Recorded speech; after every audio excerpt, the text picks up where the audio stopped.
اعوذ باللہ من الشیطان الرجیم بسم اللہ الرحمن الرحیم الحمد للہ والصلاة علی اہلہا ولعنۃ اللہ علی اہلہا۔ ناظرین محترم، پچھلی گفتگو میں آپ کی خدمت میں عرض کیا تھا کہ ہمارے پاس تین طریقے ہیں ذات خداوند متعال کو ثابت کرنے کے لیے۔ ایک عقل، دوسرا قرآن، اور تیسرا حدیث مبارکہ یا سنت رسول خدا صلی اللہ علیہ وآلہ وسلم۔ پہلا طریقہ جو عقل کا آپ کی خدمت میں عرض کیا کہ عقل کے ذریعے ہم ثابت کر سکتے ہیں کہ خداوند متعال کی ذات ہی وہ ذات ہے کہ جس نے اس کائنات کو خلق کیا اور وہی خالق و مالک ہے اس کائنات کی۔ ابھی ہم اگلے حصے کی طرف بڑھتے ہیں، اور وہ حصہ یہ ہے کہ ہم قرآن مجید سے ثابت کریں کہ ذات باری تعالی کا وجود، جس کی وجہ سے ہم قائم ہیں، ہمارا وجود قائم ہے، اور ہم اس ذات باری تعالی کی مخلوق ہیں، کس طرح سے ثابت کیا جا سکتا ہے۔ خداوند متعال قرآن مجید میں ارشاد فرماتا ہے سَنُرِيهِمْ آیَاتِنَا فِی الْآفَاقِ وَفِی أَنفُسِهِمْ حَتَّى يَتَبَیَّنَ لَهُمْ أَنَّهُ الْحَقُّ۔ سَنُرِيهِمْ، عن قریب ہم انہیں دکھا دیں گے اپنی نشانیاں، فی الآفاق، آفاق میں، کائنات میں، وفی انفسہم، اور ان کے اپنے نفسوں میں بھی۔ جب ہم یہ دکھا دیں گے یہ نشانیاں تو حتیٰ یتبین لہم انہ الحق، یہ نشانیاں جب وہ لوگ دیکھ لیں گے تو ان کے اوپر یہ ثابت ہو جائے گا، ان کے لیے واضح ہو جائے گا کہ انہ الحق، اصل حق ذات خداوند متعال کی ہی ہے، اس کے علاوہ کوئی اور ذات حق نہیں ہے۔ لہٰذا یہ دو طریقے جو اہم ترین طریقے اس آیہ مبارکہ میں بیان ہوئے ہیں وہ کیا ہے؟ وہ یہ ہے کہ ایک آفاق میں نشانیاں دکھائے گا خداوند متعال، اور ایک وفی انفسہم، یہ لوگ جو انسان ہیں ان کے اپنے نفسوں میں بھی یہ نشانیاں موجود ہیں۔ آفاق، جیسا کہ میں نے پچھلی گفتگو میں بھی آپ کی خدمت میں عرض کیا تھا کہ جب ہم پوچھتے ہیں کہ کیا خدا ہے تو فوری طور پر ہر شخص یہ کہتا ہے کہ جی بالکل خدا ہے، اس کائنات کا مالک و خالق ہے، اور وہ کس طرح سے ہے ہم یہ کہتے ہیں، اور جواب ہمیں یوں سننے میں ملتا ہے کہ ہر شخص کہتا ہے اس کائنات کا ایک ایک ذرہ، اس کائنات کی ایک ایک چیز اس بات کی دلیل ہے کہ اس کائنات کا کوئی نہ کوئی بنانے والا ہے، اور کوئی ایسی ذات ہے جس نے اس کائنات کو بھی اور ہم سب انسانوں کو بھی وجود بخشا ہے۔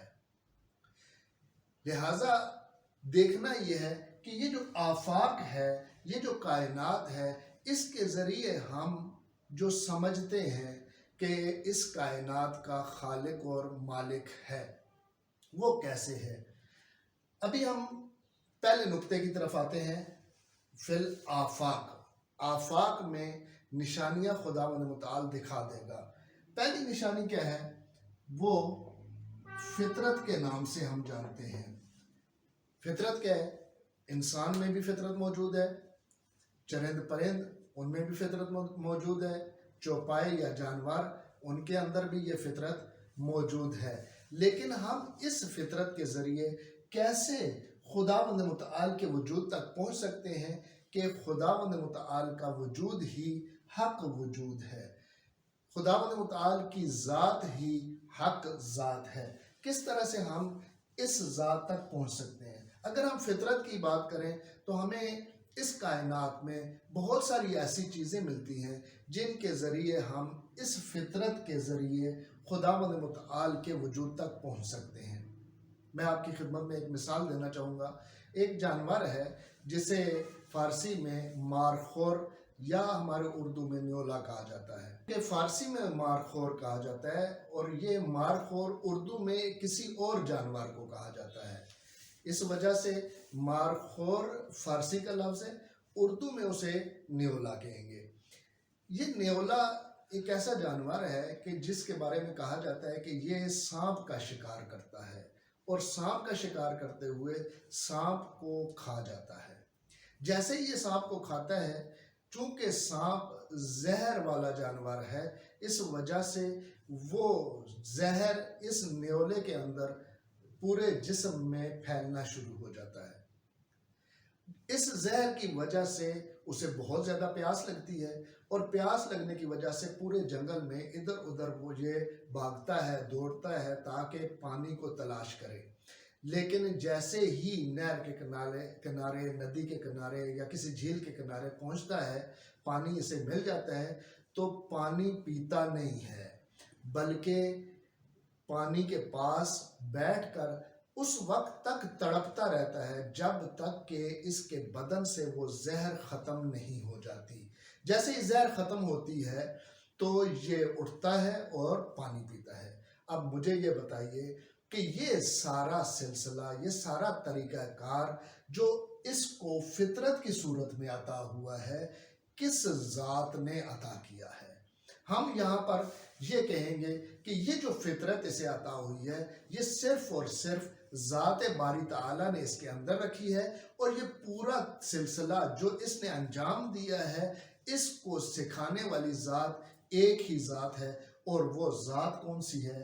خداوند متعال کی ذات ہے، کہ جس کی بنا کے اوپر ہم اس قسم کی چیزوں سے، جیسے ہی اس قسم کی چیزوں کو دیکھتے ہیں، اس قسم کے جانوروں کو، جانداروں کو دیکھتے ہیں، تو ان کی اس قسم کی چیزوں کے ذریعے ہم کہاں پہنچتے ہیں؟ ذات باری تعالیٰ کو اس بات کرتے ہیں اور ذات باری تعالیٰ تک پہنچتے ہیں۔ دوسری چیز یہ کہ آپ دیکھیں کہ بہت سارے ایسی جاندار ہیں جو سمندر میں پائے جاتے ہیں، بہت سارے ایسے جاندار ہیں جو زمین کے اوپر پائے جاتے ہیں، لیکن بعض ایسے جاندار ہیں جو پائے سمندر کے اندر جاتے ہیں، لیکن ان کا کھانا کیا ہوتا ہے؟ انہوں نے غذا کے طور پر پرندوں کا شکار کرنا ہوتا ہے، اور پرندوں کو وہ کھاتے ہیں۔ جیسے ایک مچھلی ہے جو کیا کرتی ہے؟ اس پرندوں کا شکار کرتی ہے اور پرندوں کو کھاتی ہے۔ یہ مچھلی، اس کا طریقہ کار کیا ہے؟ یہ طریقہ کار یہ ہے کہ یہ مچھلی بہت ساری چھوٹی چھوٹی مچھلیوں کو مار کر سطح سمندر کے اوپر پھینک دیتی ہے۔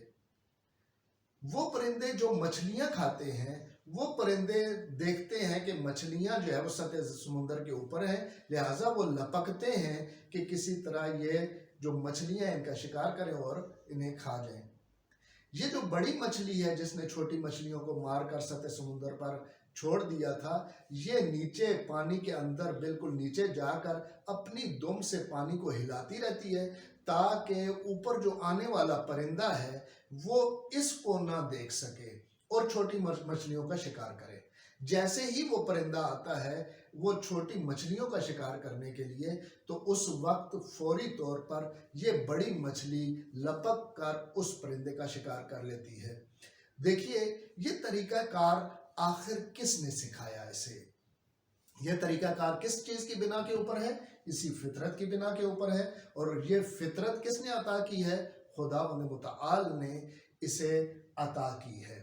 آپ اسی طرح سے ایک ایک جاندار، ایک ایک جانور، ایک ایک حشرات الارض، پرندے، خود انسان، ایک ایک چیز کو آپ دیکھتے چلے جائیں تو آپ کو پتہ چلے گا کہ حقیقت میں اس کائنات کا حقیقی مالک اور خالق ذات باری تعالیٰ ہے۔ اس کے علاوہ کوئی اور ذات ایسی موجود نہیں ہے کہ جو اس قدر ایسے جانوروں کو، جانداروں کو تعلیم عطا کرے۔